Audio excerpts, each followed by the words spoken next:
Polres Musi Banyuasin bana lagi ngaman ke siko tersangka kasus penganiayaan dokter RSUD Sekayu, yakni Ismet Saputra Wijaya. Tersangka ditangkap sesudah mangkir dari 2 kali panggilan penyidik. Satuan Reserse Kriminal Polres Musi Banyuasin menangkap Ismet Saputra Wijaya di sebuah pabrik kawasan Ciledug, Kota Tangerang, Banten, Sabtu awan. Penangkapan dipimpin Kanit Pidum Ibda Jinonarto sesudah tersangka berulang kali ngindar dari panggilan penyidik.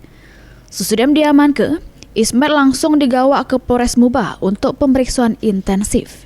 Polisi kemudian menetapkan yang bersangkutan sebagai tersangka serta menahannya di Polres dari 21 September 2025. Kasus penganiayaan terhadap tenaga medis RSUD Sekayu ini sempat menyita perhatian publik.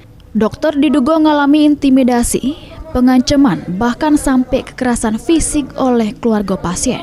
Polisi sebelumnya sudah menangkap tersangka pertama, yakni Siswandi pada 25 Agustus di Desa Rantau Sialang. Dari penyidikan, keterlibatan Ismet Saputra Wijaya kemudian terungkap sehingga dibebas ke Tangerang.